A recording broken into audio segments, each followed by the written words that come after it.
Hi, everybody.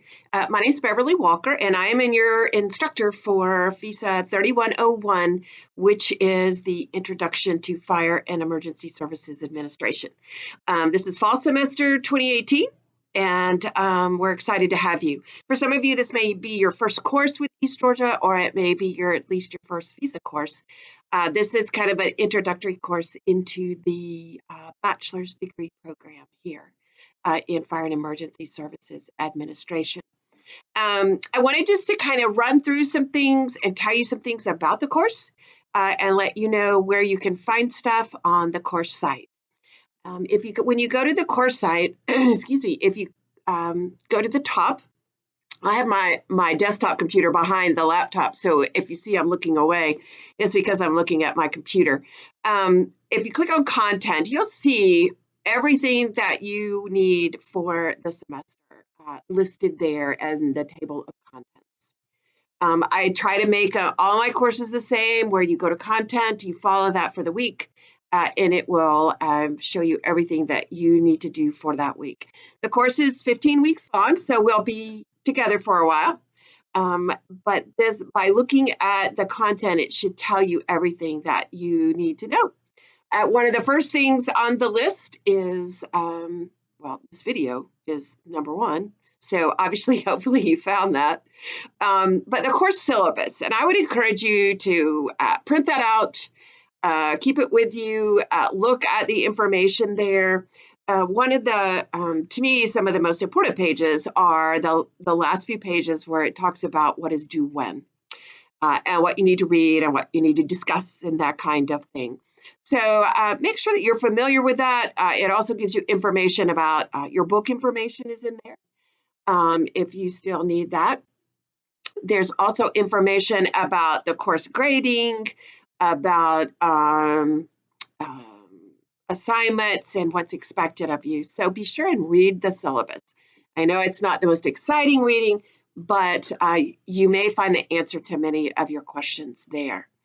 The next on the list is what I have called proctoring instructions. You will have to have a proctored final exam.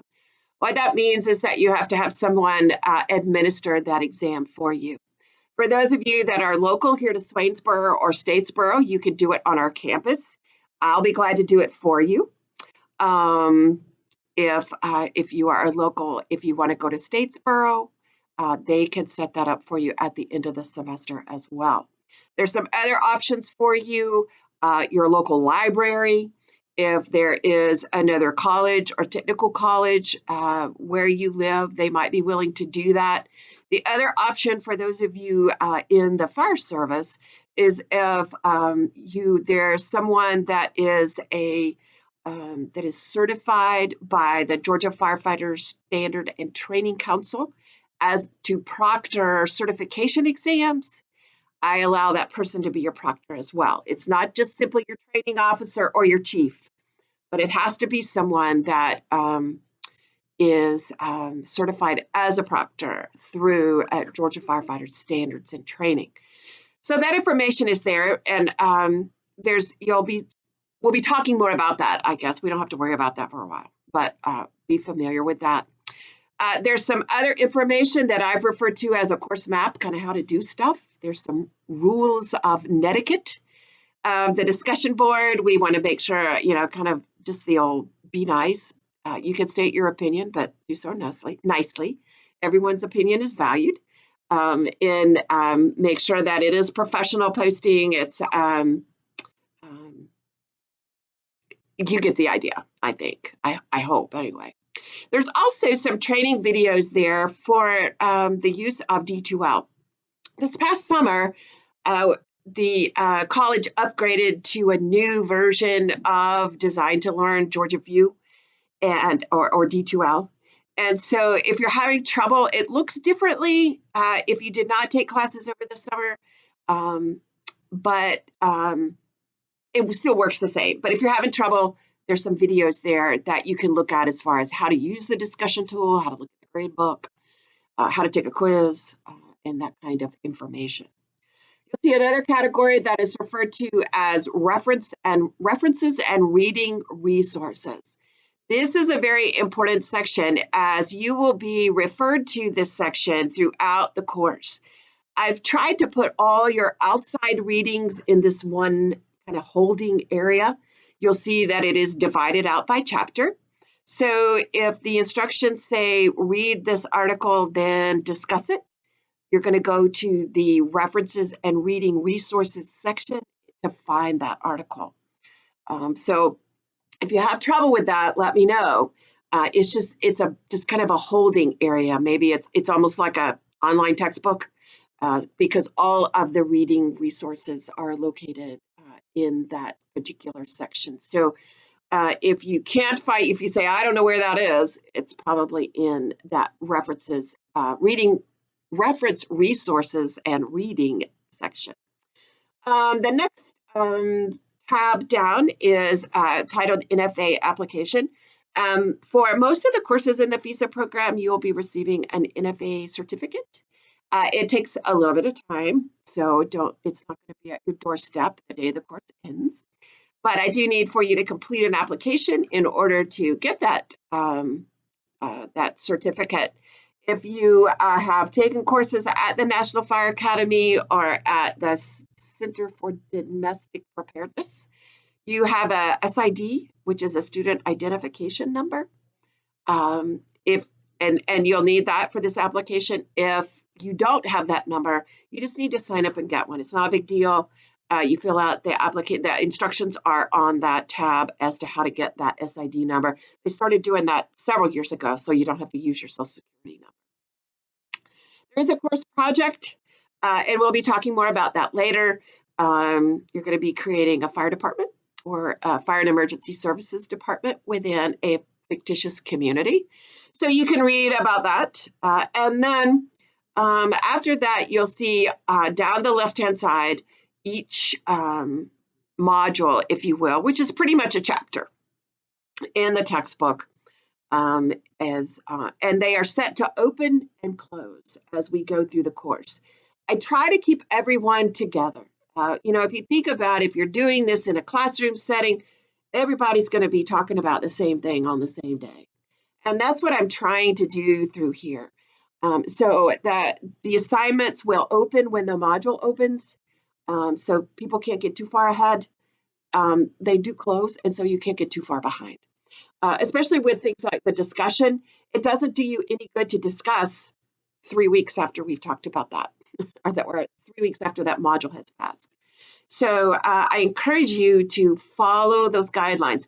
For most of the quizzes, most of the written assignments, you've got a couple of weeks. I'm very liberal, probably too liberal, with those deadlines. And for that reason, I'm very reluctant to reopen a quiz or accept an assignment late. I'm going to get hard about that.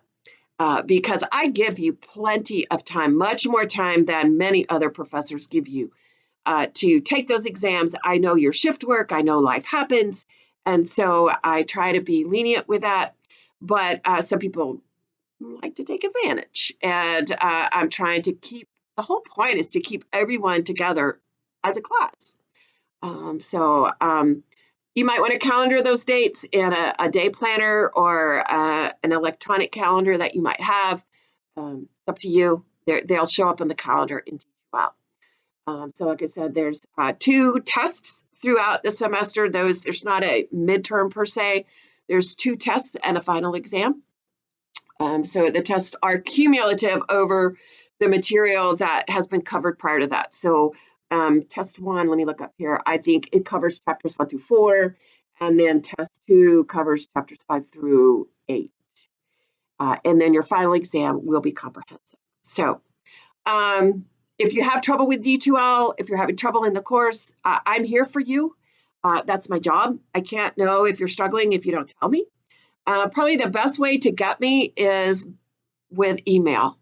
I am in and out of my office so much that, you can call me, feel free. My number's listed on the syllabus, but you're going to probably get a prompter and perhaps more well thought out response than if you kind of catch me off guard. That way it gives me time to check the site. If you find broken links, please let me know that, because I've gone through and checked, but it could change tomorrow. And the other thing I forgot to mention is that under the, let me go back to the course map, there is resources for our library. We have what is referred to as an embedded librarian. Katie Shepard is an instructor in this course. She monitors the course. If you have, you can chat. There's a chat feature there. So during library hours, you can just chat with a librarian. If you have a question, you can email them. Katie has within the discussion section, Katie has a section there that she monitors as far as questions. So excellent resource. I would encourage you to make sure you use that resource. We have a wonderful library staff here, and we're very fortunate that they are willing to be a part of our online classes. So you kind of get that feel for the whole thing. So with that said, this was longer than I had intended. I hope that each of you will learn something this semester. I want your participation is paramount. Each of you has your own little niche of information that you can teach others, that you can share with others, and I'm excited to learn from you. So we'll be together for a while, and I hope that you'll let me know if you're struggling or if you have suggestions for the course or anything that comes along, and just let me know that. So welcome, and I guess it's time to get to work. Thanks.